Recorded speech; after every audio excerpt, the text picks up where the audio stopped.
Bueno, antes de continuar con el desarrollo de la materia, quisiera saber si tienen algún comentario, preguntas, dudas respecto de lo que ya hemos visto.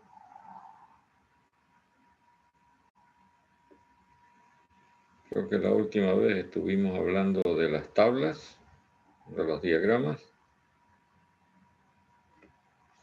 Por favor, quisiera que alguien me haga acuerdo de qué fue lo último que vimos.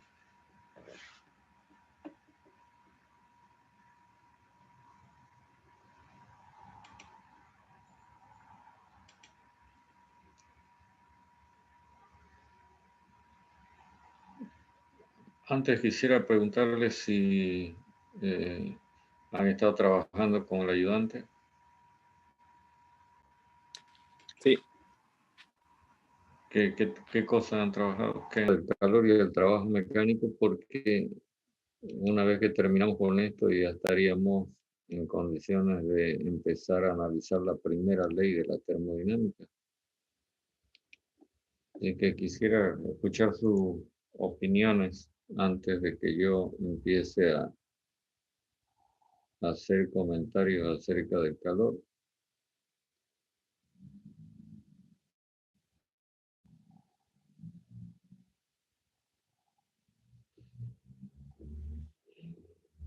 Nada, no hay ningún comentario. Bueno, rápidamente voy repasando cosas que ya dijimos. El calor, considerado como una forma de energía. Pero como hay muchas formas de energía, entonces algo más tiene que tener de particular, el calor. Y ese algo más es que este fenómeno energético surge o aparece o se presenta cuando exista una diferencia de temperatura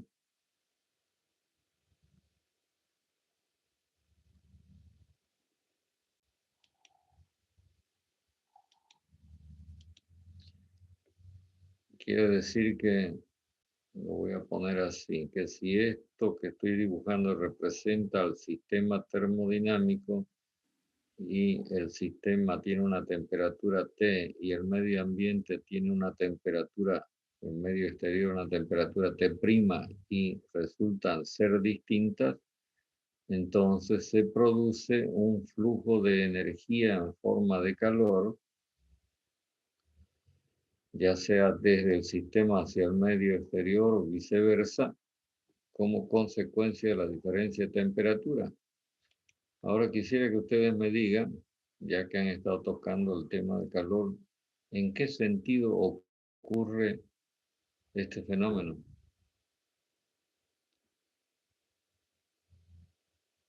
Y uno de los detalles que uno tiene que recordar es que siempre ocurre así.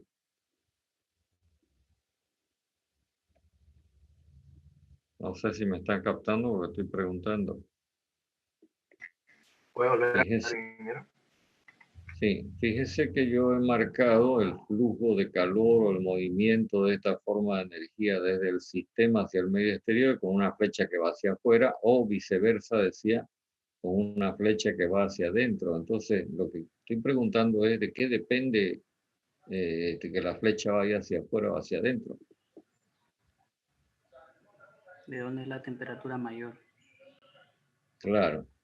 Entonces, lo que debemos destacar es que el calor siempre es desde una temperatura mayor hacia una temperatura, digamos, fuera así, ¿no? Menor. Si T' fuera mayor, entonces el sentido sería opuesto. Fíjense que voy a añadir algo más que es importante que usted lo profundice. Este fenómeno que se llama calor forma parte de un grupo de fenómenos que se califican como fenómenos espontáneos. Lo anoto por acá para que usted lo tome en cuenta y examine. qué características tienen todos los fenómenos espontáneos y que haga una enumeración de distintos fenómenos espontáneos que usted puede observar dentro del campo de la física. Bueno, lo importante es esto, que el fenómeno calor necesita para existir que haya una diferencia de temperatura. Al hablar de una diferencia de temperatura, estamos hablando de algo que ahora lo vamos a marcar así, de un desequilibrio térmico. Y usted ya sabe que cuando existe un desequilibrio, significa que está ocurriendo un proceso termodinámico. En este caso nos referiremos al proceso termodinámico que está experimentando el sistema en cuestión. Y recordamos que este proceso termodinámico ocurre a partir de un estado termodinámico que lo vamos a llamar estado inicial y sea una condición de equilibrio. Luego se va a presentar el desequilibrio que va a ser o va a provocar como consecuencia que el sistema termine en otro estado termodinámico, otro estado de equilibrio distinto que lo llamamos estado final. Entonces, yo le pregunto a usted, cuando el sistema se encuentra en el estado I, estando en equilibrio, por supuesto, ¿cuánto vale Q? O lo pregunto si existe Q. Lo pregunto así, para que yo pueda anotarle un valor acá. ¿Alguien puede responderme? 0. 0. Sencillamente porque no existe desequilibrio térmico. Una de las condiciones que hemos dicho es que el sistema se encontrará en un cierto estado termodinámico cuando esté en una condición de equilibrio termodinámico, así, térmico y mecánico. En este caso nos interesa el equilibrio térmico. Pregunto, cuando el sistema hubiera alcanzado el estado final, ¿qué podemos decir acerca del valor de Q? También es el ¿Cuánto será? 0. Otra vez 0, porque el sistema se encuentra en equilibrio. Si yo hiciera la diferencia entre el 0 y el 0, siempre tendría un valor 0, lo cual me estaría diciendo de que durante el proceso no existe calor. Sin embargo, eso no es verdad, porque si el desequilibrio que origina el proceso IF es consecuencia, digamos, o es un desequilibrio de tipo térmico, entonces va a existir intercambio de calor entre el sistema y el medio exterior. Dicho de otra manera, entre el estado I y el estado F, es decir, por acá, Q puede ser 0 si es que durante todo el proceso no existiera desequilibrio térmico, o puede ser un valor distinto de 0 si efectivamente existe un desequilibrio térmico. Quisiera saber si me están comprendiendo lo que digo. Ingeniero. Sí, Ok. Sí, ingeniero. Entonces, mira, yo tendría que añadir lo siguiente. ¿De qué depende de que en el proceso IF el valor de Q sea 0 o distinto de 0? La única respuesta que podríamos dar es que depende de cómo ocurra el fenómeno. Porque si el fenómeno ocurre con esta característica, o sea que es adiabático, sin intercambio de calor, entonces Q tendrá un valor permanentemente 0, desde el estado I hasta el estado F. Pero si no es adiabático, entonces tendrá un valor Q distinto de 0 y cuyo monto o magnitud va a depender, lógicamente, de cómo ocurre el proceso termodinámico. En ambos casos, todo queda traducido diciendo que el valor de Q depende de la trayectoria del proceso termodinámico. Y acá se presenta una gran diferencia en relación con las variables de estado. Ustedes deben recordar que en las variables de estado no interesa cómo ocurren los fenómenos, sino lo que interesa es el estado mismo. Es decir, las variables de estado solamente dependen de la condición de equilibrio. Mientras tanto, acá nos estamos encontrando con un tipo de variables, hablo específicamente de Q en este caso, cuyo valor está siendo afectado por el cómo ocurre el proceso, es decir, la trayectoria del proceso termodinámico. Esto nos lleva al siguiente detalle. Si yo le pregunto a usted cuánto vale o cuánto es el valor del diferencial de calor en el proceso IF, ¿qué me diría usted?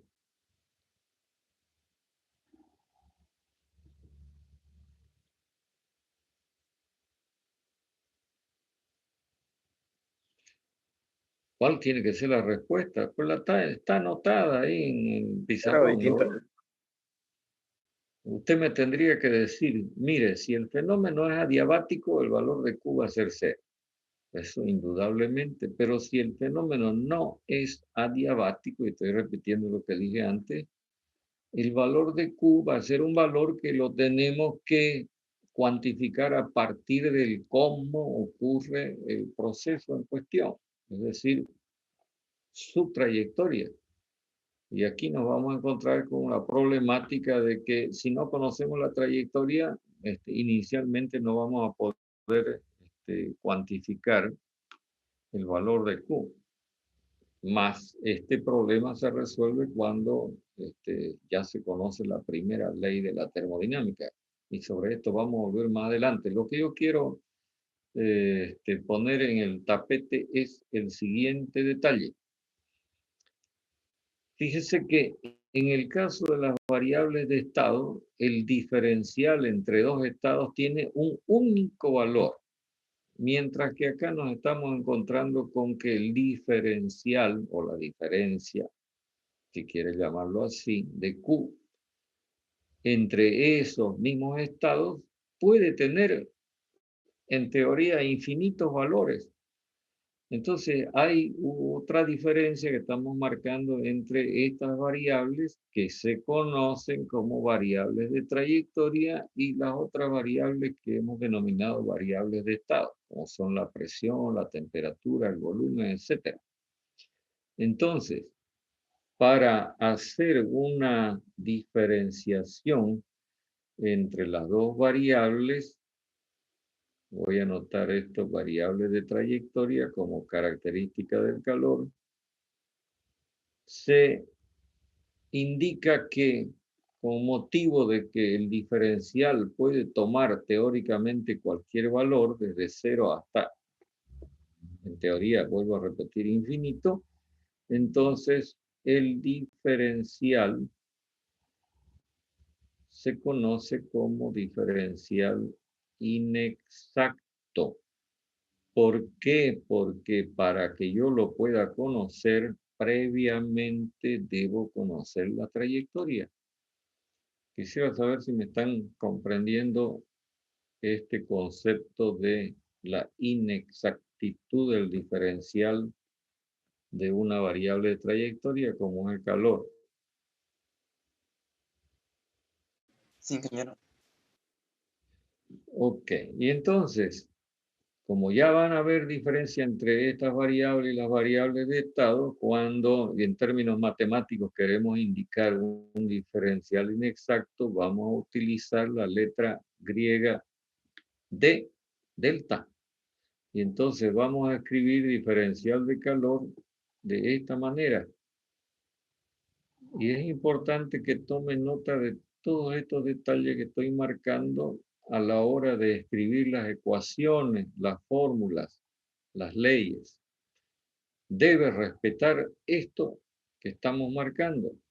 Porque, fíjese, si entre el estado I y el estado F, si para un determinado proceso termodinámico yo quiero cuantificar el diferencial de calor, entonces matemáticamente yo procedería a resolver o a tratar de resolver esta integral entre el estado I y el estado F.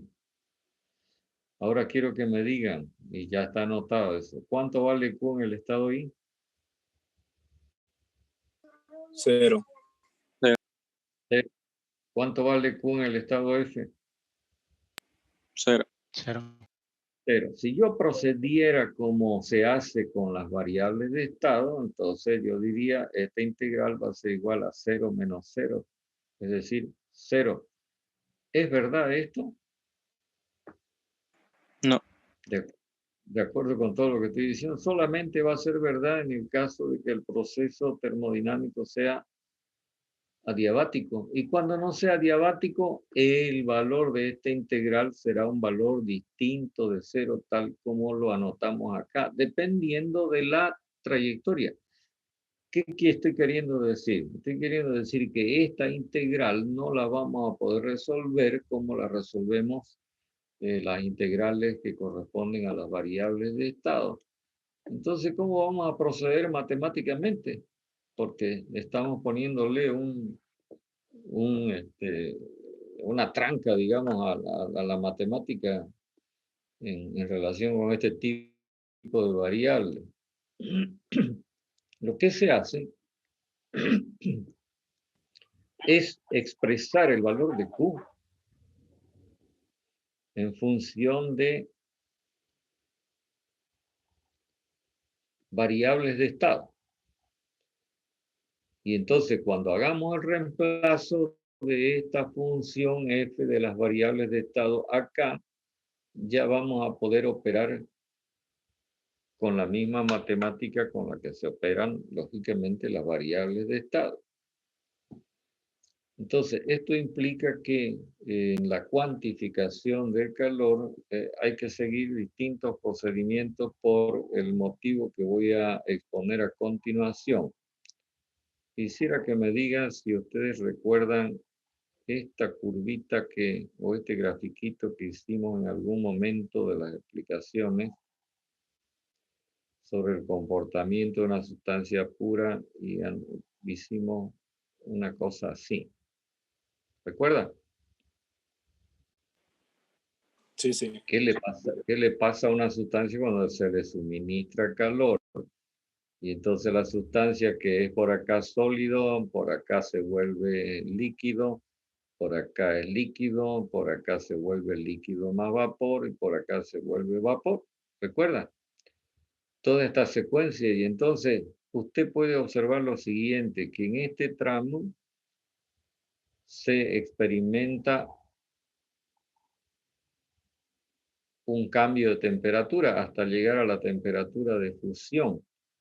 Pero en la meseta no ocurre cambio de temperatura, más bien lo que ocurre es un cambio de fase, porque el sólido se convierte en líquido. Luego acá se repite una historia similar a la primera, con un cambio de temperatura hasta llegar a la temperatura de vaporización. Luego una meseta que implica cambio de fase y luego otra vez calentamiento traducido por aumento de temperatura. Y entonces se suele clasificar por el efecto que está provocando el suministro de calor al calor en dos versiones, diríamos así. Una versión que se conoce con el nombre de calor sensible. No sé si ustedes han escuchado eso en alguna oportunidad, seguramente. Y la otra versión que se denomina calor latente. Esta versión de calor sensible es la versión que está asociada con lo que ocurre en estas partes